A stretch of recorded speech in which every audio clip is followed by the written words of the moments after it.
Welcome to our Texas Real Estate Contract Series. In this course, we'll break down the critical components of the contracts you'll encounter in your real estate transactions. Whether you're a seasoned agent looking for a refresher or a newer agent ready to build confidence, this series will equip you with the knowledge and tools you need to navigate your contracts with clarity and precision. Mastering these details will not only protect your clients, but also elevate your professionalism. Let's dive in and simplify the complexities together. Why do I need one? A buyer's representation agreement is necessary to view a home with a real estate agent because it legally establishes a working relationship between you and that agent, ensuring they are representing your interests exclusively and outlining the services they will provide, like finding properties, negotiating offers, and guiding you through the buying process in exchange for their commission when you purchase a home. Essentially, it protects both you and the agent by clearly defining their expectations and your responsibilities as well as theirs. So there you have it. Legal protection, transparency, personalized service, and professional agent commitment. Okay, let's get started with the Residential Buyer-Tenant Representation Agreement, the long form. This one is dated 8/24/2024. That way you know you have the right one. And if you look on the bottom left, it says TXR 1501, dated 8/23/2024. That's the contract that we'll be going over today for the Texas Realtors. So we're going to start with the parties. The parties of this agreement are going to be the buyer and your broker. So they're going to put the buyer's name up here, which seems pretty obvious. But if they are part of an LLC, you're going to go ahead and add their LLC if they want the house in the LLC name. So you're going to put Mary Jones LLC there. Just make sure, if it is an LLC, that the LLC is not the one initialing here on the bottom or signing at the end of the contract. It has to be the name of the actual person authorized to sign on behalf of the LLC, which they can find in their operating agreement. I'm going to take off the LLC for the purpose of this one. The address is 123 Main Street. This is going to be the buyer's address, the buyer's city, state, and zip, and the buyer's phone number and email address. When you get to the broker, you're going to put your actual name of your broker. I work for Keller Williams Signature and also Keller Williams Freedom, so you can put whichever one is applicable or your own broker there. Here you're going to put the address of your broker, city, state, zip of your broker, and here most people put the buyer agent's phone number versus the front desk at the brokerage, for example, but you can do either one. I typically put my own cell phone number here, and I put the buyer agent email address here. Okay, definitions. The definitions here, we're going to go to the market area, C. Now your market area is the area that you will actually showing property in where your client plans to buy. This cannot be a vague statement. For example, you cannot put Houston and surrounding areas or greater Houston area or Katy and surrounding areas. You have to be specific. So enter the counties that you're going to be searching for homes in. For example, Fort Bend County and Harris County, like I have here. Could be Montgomery County, it could be all three, but we need to know exactly where it is that you're going to be looking for and purchasing homes. Now, if you enter Fort Bend and Harris County and you end up finding a home in Montgomery County, then you're going to have to do an amendment to this agreement, and that's TXR 1505. There's a section right there for the market area and updating that. And actually, you need to update it before you show the property in the Montgomery area to make sure this has the correct county on it before you show the home in that area.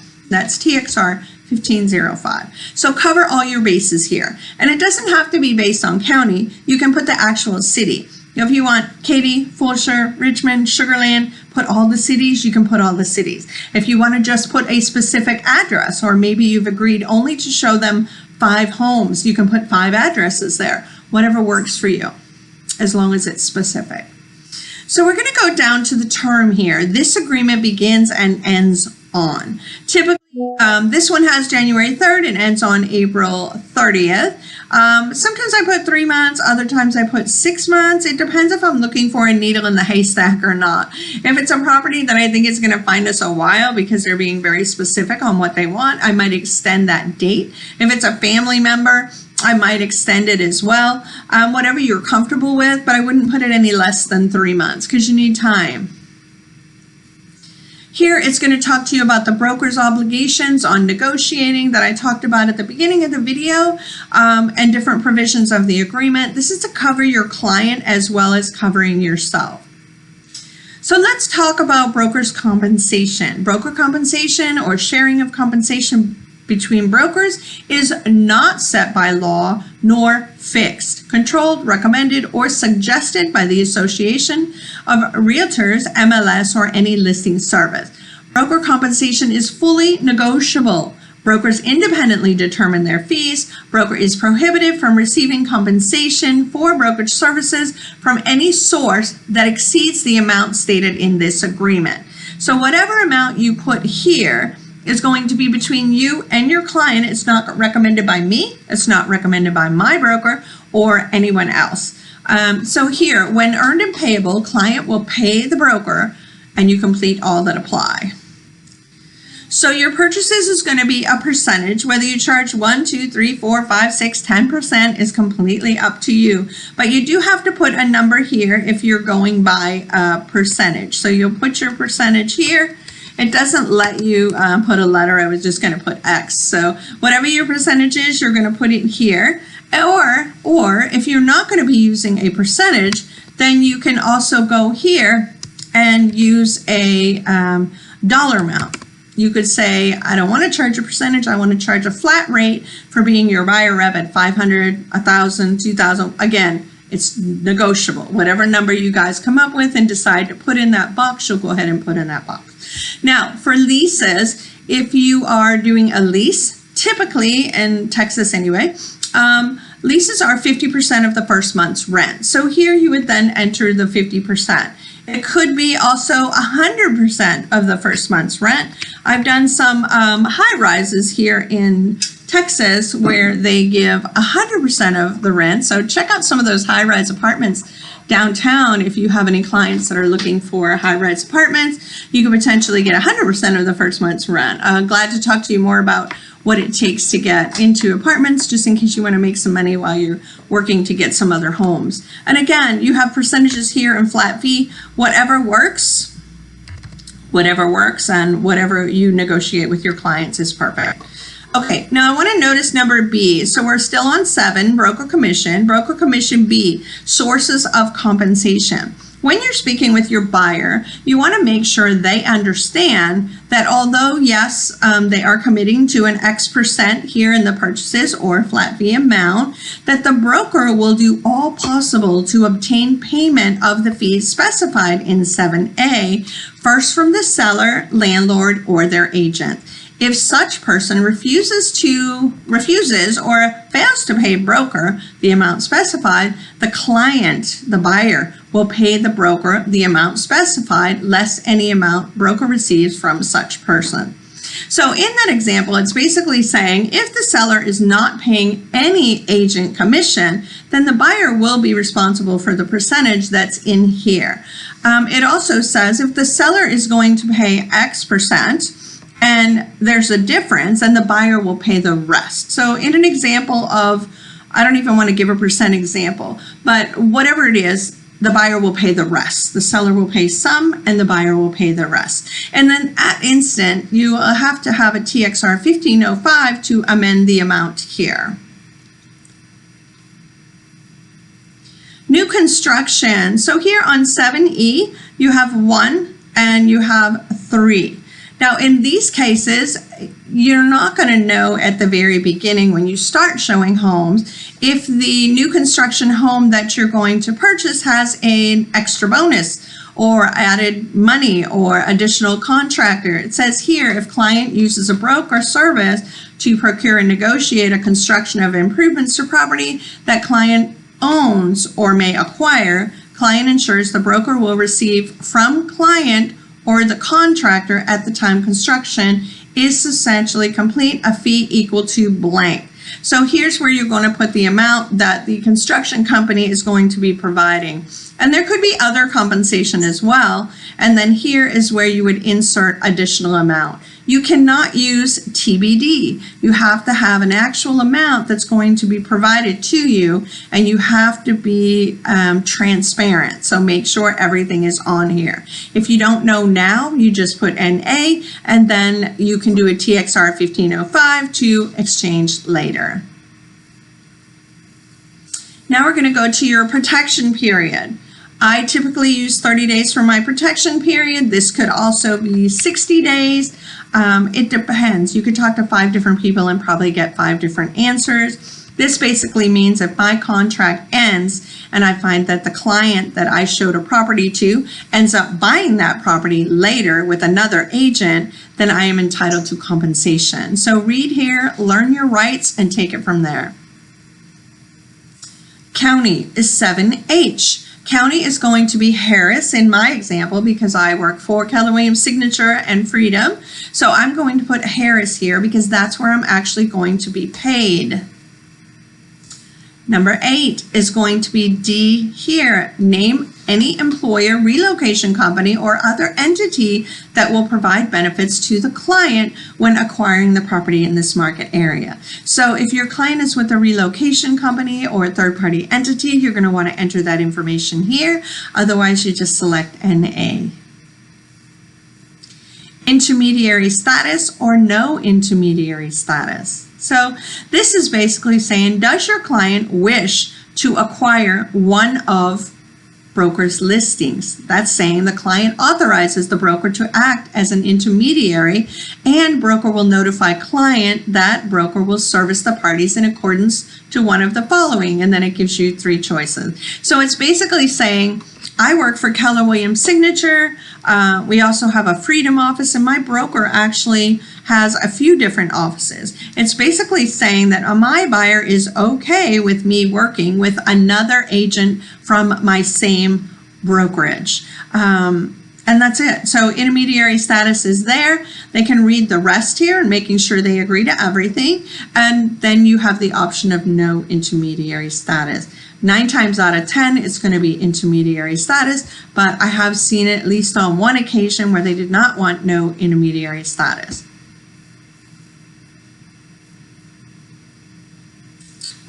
And it does, I just want to say one more thing. So if somebody does act as intermediary status, sometimes you'll see things in the contract that's in bold or underlined. So do take a look at this. Make sure your client understands that even though I'm working with someone else in my brokerage, I may not disclose to client that the seller or landlord will accept a price that is less than asking for unless otherwise instructed in a separate writing from the seller or landlord. I cannot disclose. In other words, my fiduciary duties are still with the client.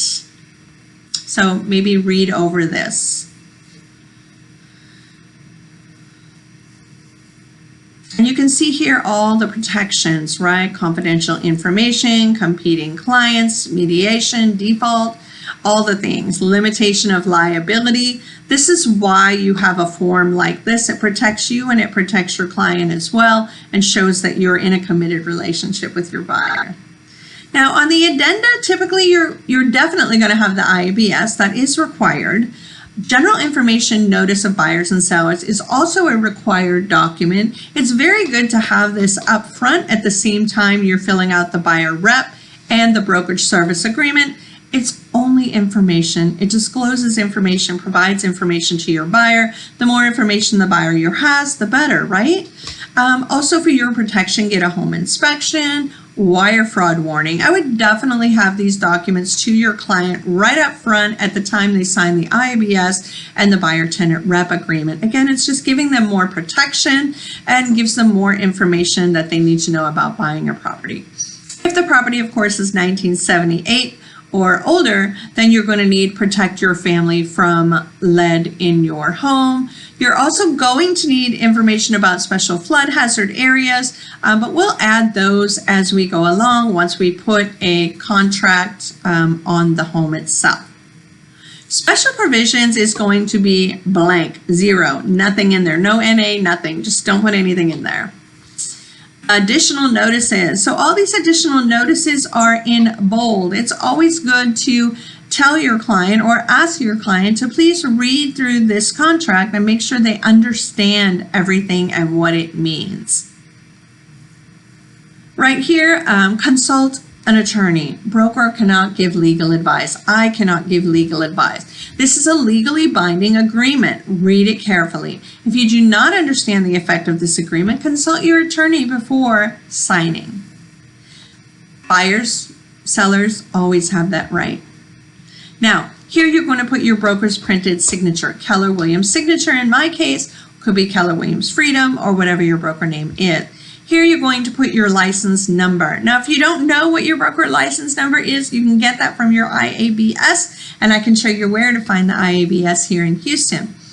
Now, here it's more than likely that the agent is going to be signing this, so you're going to check this box right here, broker associate signature.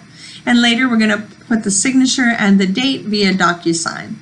So then you're going to put the broker associate printed name, which is Laura Motelet, and then your license number, whatever your license number is. If you don't know your license number, that should be on your HAR IABS also. And here you're going to put the client's printed name. Now, you probably noticed as you went through this document, on the top of each form, or on the bottom of each form, initialed for identification by broker's associate and client. So this will be run through DocuSign, and then we will get initials from the agent as well as from the broker. On the top of this as well, it's buyer-tenant representation agreement between. So it's also going to have Mary Jones of Keller Williams or something like that nature. It's pulling it from the information that I entered on top. So it'll be your name and the broker's name, and that should be on the top of every single document. Again, we're going to go ahead and initial the bottom of this document. It's going to have your name and information up there, initials here. Notice everyone has initials on the bottom, and then on the final document, you're actually going to get signatures. Now, let me show you real quick how to get your license number from HAR, just in case you don't know it. I'm going to go here and I'm going to open HAR, and I'm going to log in as a Realtor Pro as my broker.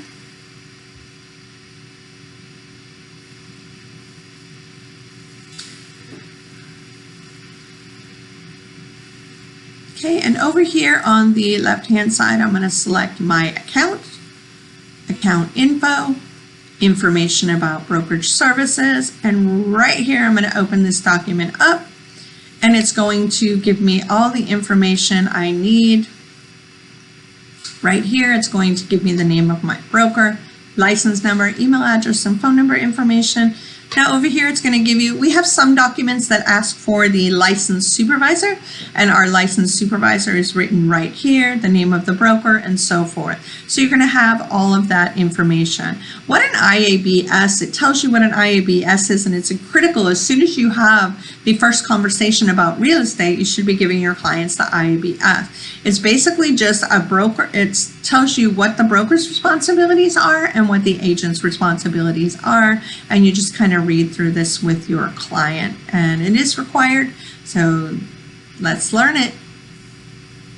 Okay guys, so that is all I have on this particular document. I'll be doing another contract document soon, so I will talk to you soon. Bye for now. Hi, I'm Laura Motelet, a productivity coach and realtor with Keller Williams. If you'd like to know more about Keller Williams and what they have to offer, please message me or use one of the links in my description below.